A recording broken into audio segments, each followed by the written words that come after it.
पे एक प्रश्न है जो कि आपका रेलवे एग्जाम, एसएससी एग्जाम और यूपी पुलिस एग्जाम के लिए इंपॉर्टेंट रहने वाला, साथ ही आपका बिहार एसएससी, बिहार एग्जाम या फिर अन्य स्टेट एग्जाम के लिए इंपॉर्टेंट रहने वाला है, क्योंकि ये जो क्वेश्चन है वो रीजनिंग का क्वेश्चन है और रीजनिंग का क्वेश्चन हर कॉम्पिटेटिव एग्जाम में पूछा जाता है। तो यहाँ पे प्रश्न है कि एक मैदान में कुल बत्तख और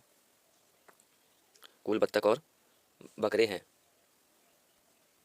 कुल मिलाकर 77 सिर और 224 पैर है, बत्तखों की संख्या कितनी है? 42, 30, 32 या 47। तो ऐसा प्रश्न अगर आपके स्क्रीन पे आ जाए, आपके एग्जाम में आ जाए, तो आप इसे कैसे सॉल्व करिएगा, ये आप कमेंट में जरूर बताइएगा। तो चलिए अब हम इसे एक देसी तरीके से पहले बनाने का प्रयास करते हैं और फिर आपको बताएंगे कैसे इसे बनाना है।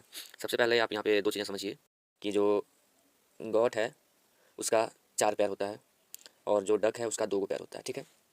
अंतर यहीं से आपका निकलेगा। कुल मिलाकर 77 सिर है, तो हम क्या करेंगे कि 77 सिर है, अगर हम ऑप्शन से उठा के इसे बनाएंगे पहले तो हम 42 यहाँ पे घटा देते हैं। यहाँ पे क्या बतखों की संख्या, तो 42 जब घटाए तो हमारे पास क्या बचा, 5 बचा, और यहाँ पे बच गया 3, 35। 35 क्या हो गया, 35 हो गया बकरा। तो 35 गुना में 4, ये 35 गुना में 4 करेंगे तो 140 आएगा, जो कि बकरा का पैर होगा, ठीक है। और 35 होने का 70 पैर किसका हो जाएगा, ये 70 पैर हो जाएगा आपका ये बतख का। तो आपका दोनों मिला के 7 4 11, 210 पैर हो गया। तो हमको चाहिए 224 पैर, यानी कि 42 से थोड़ा बड़ा आंसर आएगा। 42 से जब बड़ा आंसर आएगा तो हमारा ऑप्शन बी नहीं हो सकता, ऑप्शन सी नहीं हो सकता, और 42 तो है ही नहीं। तो 47 पे आप क्या टिक लगा के आ सकते हैं। ऐसा गलती वहाँ नहीं करिएगा, क्योंकि वहाँ पे गिनने में अगर आपने गलती किया तो आपका आंसर नहीं आएगा, गिनने में आपने गलती किया तो आपका आंसर बिल्कुल भी नहीं आएगा। ये कन्फर्म है कि आपका 30 आंसर नहीं है, 32 आंसर नहीं है, क्या 47 आंसर है या 42 आंसर है, इसको हमको फाइंड करना है।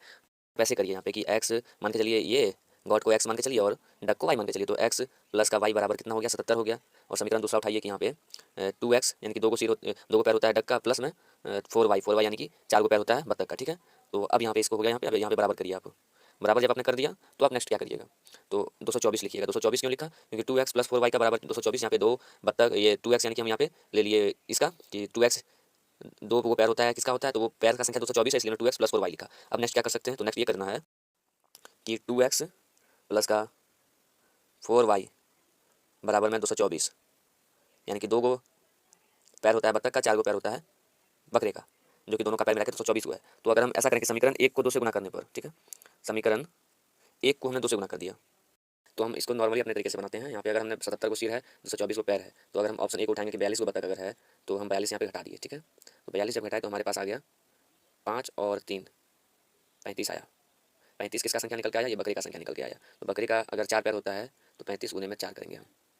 क्यों करेंगे, क्योंकि हमको बकरे का पैर का संख्या निकालना है। और 42 गुने में 2 करेंगे, तो 42 दुने का 84 होता है, ये बतख का पैर हो गया। और 35 दुने का 35 दुने का 70, 70 दुने का 140, 140 जो निकल के आया ये किसका हो गया, ये आपका बकरे का पैर हो गया। तो अगर हम इस दोनों को आपस में जोड़ दें, ये बकरे का पैर और ये बतख का पैर, तो कितना आ रहा है, 224 आ रहा है, क्या 224 पैर आ रहा है। तो हमने केवल ऑप्शन से इसका आंसर निकाल लिया। तो ये 2 3 तरीके में आपका कौन सा बेस्ट लगा, आप जरूर कमेंट करके बताइएगा। मिलते हैं दोस्तों नेक्स्ट वीडियो में, बाय बाय, थैंक यू।